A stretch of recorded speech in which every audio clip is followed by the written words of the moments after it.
Students, welcome to third lecture of alternating current. पहले lecture में हमने डिस्कस किया था कि आपका एसी जो है वो प्रोड्यूस कैसे होता है और एसी और डीसी में डिफरेंस क्या था। सेकंड लेक्चर में था आपका average current and RMS current, और इस लेक्चर में हम डिस्कस करेंगे कि एक एसी पावर सोर्स को अगर हम कनेक्ट करेंगे रेजिस्टेंस, कैपेसिटेंस और इंडक्टर के अक्रॉस में तो उसका इफेक्ट क्या होगा। ठीक है, तो स्टार्ट करते हैं।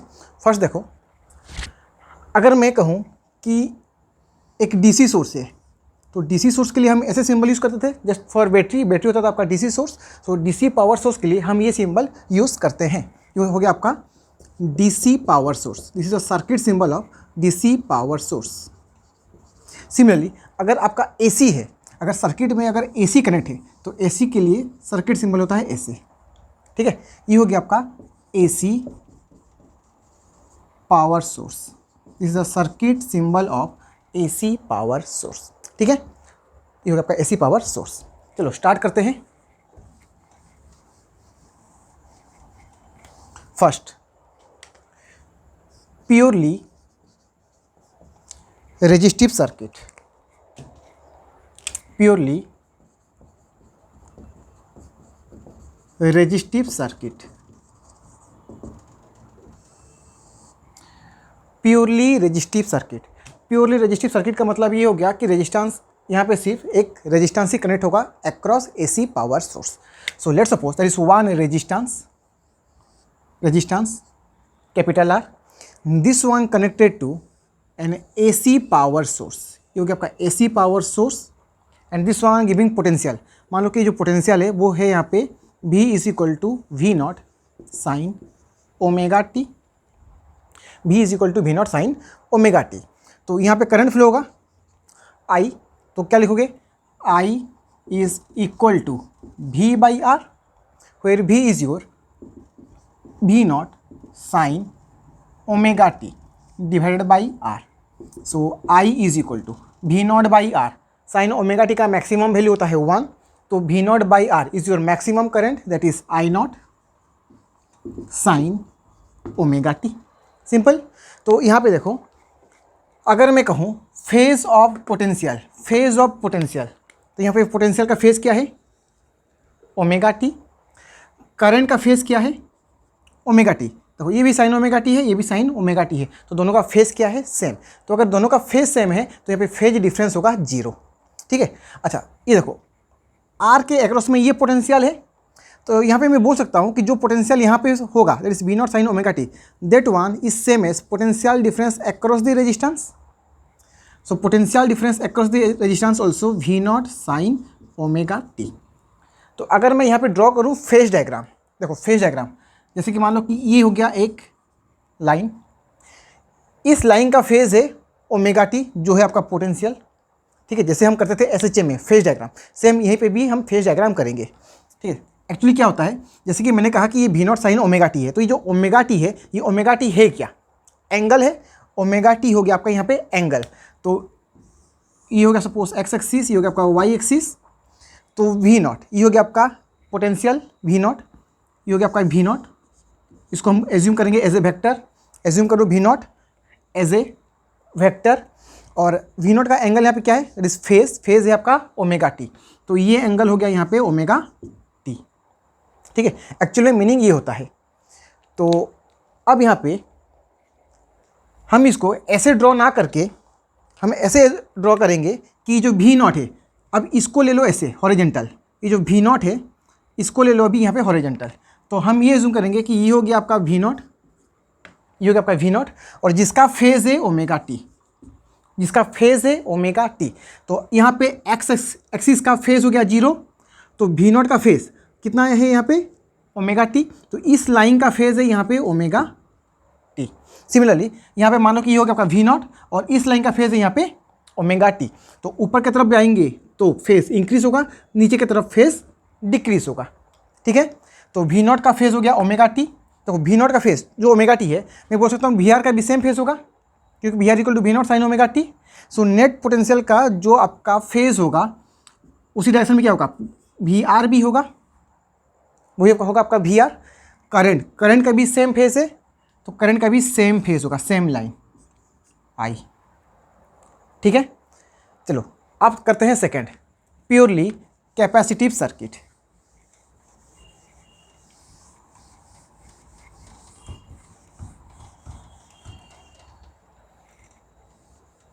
Purely capacitive circuit.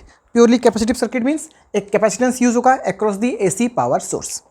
So let's suppose this one is your capacitor having capacitance C. This one connected to one AC power source. V is equal to V naught sin omega t. So AC power source यहाँ पे हो गया आपका V is equal to V naught sin omega t. तो this potential is across the capacitance. Capacitance के across में भी यही पोटेंशियल होगा। तो क्या लिखोगे यहाँ पे? Potential difference across the capacitance is equal to V naught sin omega t. Meaning same है। तो अगर ये कैपेसिटेंस है, पोटेंशियल डिफरेंस है, तो कैपेसिटेंस में यहाँ पे चार्ज स्टोर होगा Q माइनस Q। तो अगर यहाँ पे पोटेंशियल वेरी होगा तो यहाँ पे भी ऑब्वियसली चार्ज वेरी होगा। तो चार्ज को हम लिखते क्या है? Q is equal to C into potential difference across the capacitance. Charge equal to capacitance into potential difference across the capacitance. तो ये हो गया यहाँ पे C V nought sine omega t। तो करंट यहाँ पे क्या होगा? We can write current I is equal to dq by dt. dq by dt is your current. So differentiate q with respect to time. तो q क्या हो गया यहाँ पे? C v nought sine omega t। तो यहाँ पे C constant, v not constant, C constant, v not constant. Derivative of sine omega t. So derivative of sine omega t is omega cos omega T, omega cos omega t. तो ये हो गया आपका यहाँ पे करंट आई। तो इसको मैं अभी कैसे लिख सकता हूँ? I is equal to V naught divide by C into omega. इसको ले आओ अभी नीचे की तरफ, तो ये हो जाएगा यहाँ पे 1 by omega into C, 1 by omega into C. तो कॉस ओमेगा टी, तो कॉस को कन्वर्ट कर दो साइन पे, तो क्या होगा यहाँ पे? Sine omega t plus pi by 2, sine omega t plus pi by 2। तो अब यहाँ पे ध्यान से देखो, I is equal to V naught by 1 by omega C sine omega t plus pi by 2।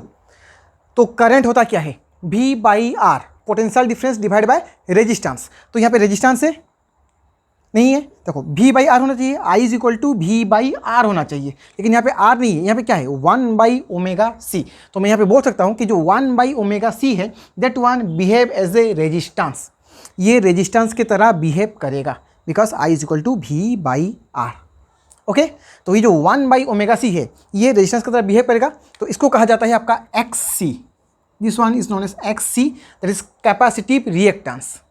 XC is 1 by omega C और इसका नाम होता है कैपेसिटिव रिएक्टेंस। ठीक है, कैपेसिटिव रिएक्टेंस। तो अब इसको क्या लिखोगे? Current I is equal to V nought by XC sine omega t plus pi by 2। ठीक है, अच्छा अगर मैं कहूँ what is the unit of 1 by omega C और XC, तो यूनिट क्या होगा? V nought 1 by omega C. So 1 by omega C is behave as resistance. ये रेजिस्टेंस की तरह बिहेव करेगा। अगर ये रेजिस्टेंस की तरह बिहेव कर रहा है तो रेजिस्टेंस का यूनिट क्या होता है? आपका ओम होता है। तो यहाँ पे भी इसका जो यूनिट होगा, इसका जो यूनिट होगा वो होगा आपका ohm, because this one behave as a resistance. ठीक है, चलो अब देखो यहाँ पे phase diagram. VC potential difference across the capacitance, phase क्या है यहाँ पे? Omega t. तो अगर मैं कहूँ कि ये हो गया आपका VC potential difference across the capacitance और इसका यहाँ पे फेज क्या है? Omega t. फेज है यहाँ पे ओमेगा टी। तो करंट का फेज क्या है? देखो I is equal to current, ये हो गया आपका करंट, मैक्सिमम करंट, और phase omega t plus pi by 2। तो इसका जो फेज है वो क्या है? Plus pi by 2। Pi by 2 ज़्यादा है, तो अगर पाई बाई 2 ज़्यादा है तो यहाँ से मूव करो 90 डिग्री, तो ये हो गया आपका वर्टिकली अपवर्ड, वर्टिकली अपवर्ड। तो ये हो गया आपका करंट I, ये हो गया आपका VC, this one is current I। Omega T ऊपर की तरफ प्लस 90, तो इस लाइन का फेज हो गया omega t plus pi by 2। ठीक है, और इसको हम ऐसे बोल सकते हैं कि इसको भी टर्न कर दो ऐसे। अगर मैं कहूँ कि ये है करंट I, और इस लाइन का फेज है omega t plus pi by to, इस लाइन का फेज है omega t plus pi by two. तो नीचे की तरफ मूव करोगे तो एंगल डिक्रीज होगा, तो 90 डिग्री डिक्रीज करोगे तो क्या होगा आपका ओमेगा टी, और ओमेगा टी फेज किसका है, वी सी का। ठीक है, तो आपको ये याद रखना है, phase of V C is less than 90 degree by current. Current का जो फेज होगा उससे 90 डिग्री कम होगा वी सी का फेज। ठीक है, इसका फेज 90 डिग्री कम है करंट से। Clear, note down.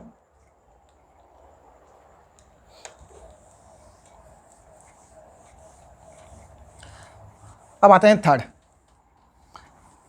फर्स्ट हो गया आपका रेजिस्टेंस, सेकंड हो गया कैपेसिटेंस, अभी थर्ड होगा आपका inductance. So give heading purely inductive circuit.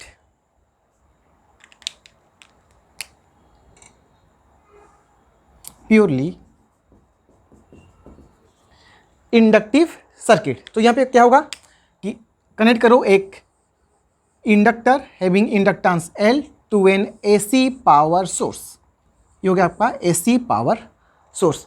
So let's suppose in this circuit current I is equal to I not sine omega t.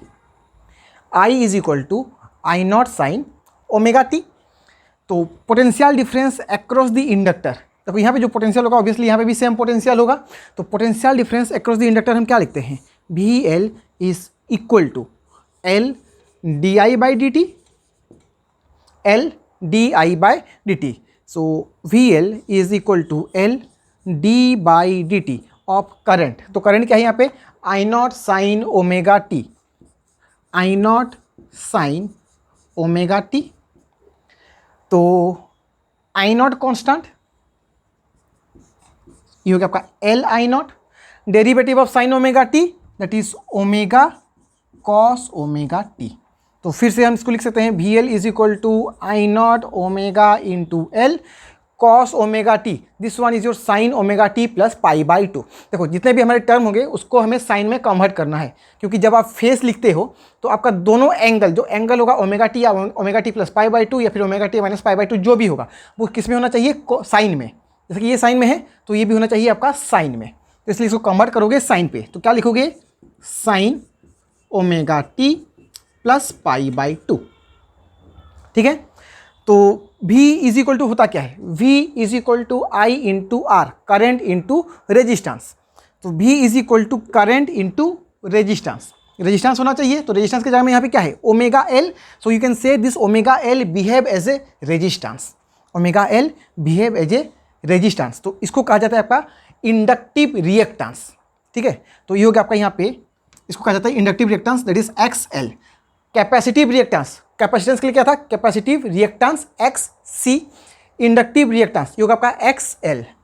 This one is your inductive reactance, inductive reactance that is your omega into L, omega into L. अच्छा, यहाँ पे भी unit क्या होगा, देखो V is equal to I R, so this one behave as resistance. तो resistance का unit होता है आपका ओम, तो यहाँ पे भी XL और ओमेगा L इसका यूनिट हो जाएगा आपका ohm, unit is ohm. Okay, unit होगा यहाँ पे ओम। तो चलो अब इसको क्या लिखेंगे अभी, VL is equal to I naught into XL sine omega t plus pi by two. ठीक है, अब देखो फेज डायग्राम, करंट का फेज क्या है, ओमेगा टी, VL का फेज क्या है, omega t plus pi by two. तो अगर मैं कहूँ कि ये हो गया आपका करंट I, फेज है ओमेगा टी, फेज है ओमेगा टी, तो VL potential difference across the inductor VL का फेज हो गया omega t plus pi by two. तो ओमेगा टी से पाई बाई टू ज़्यादा, okay, increase angle pi by two. तो इंक्रीज करेंगे तो इस डायरेक्शन में इंक्रीज करेंगे 90 डिग्री, तो इस लाइन का फेज होगा omega t plus pi by two. ठीक है, तो तीन एलिमेंट हो गए, एक होगा आपका रेजिस्टेंस, सेकंड होगा आपका capacitance, third one is your inductance. तो फर्स्ट आपका रेजिस्टेंस, तो रेजिस्टेंस में क्या था, जिधर करंट था उधर ही था आपका VR, that is potential difference across the resistance. ध्यान से देखो, जिधर करंट था उसी डायरेक्शन में क्या था आपका VR, potential difference across the resistance. Second हमने क्या, कैपेसिटेंस, तो जिधर करंट था कैपेसिटेंस कहाँ पे था, potential difference across the capacitance downward, that is VC। और इंडक्टर के लिए क्या होगा, 90 डिग्री ज़्यादा होगा करंट से, तो वो होगा यहाँ पे VL। ये याद रखना है, ठीक है। दोनों के बीच, इन तीनों के बीच में क्या होगा, एंगल 90-90, ये होगा 90, ये हो गया 90। VC का फेस 90 डिग्री कम होगा करंट से, VL का फेस 90 डिग्री ज़्यादा होगा करंट से, और रेजिस्टेंस का सेम फेस होगा with current. Okay, note down.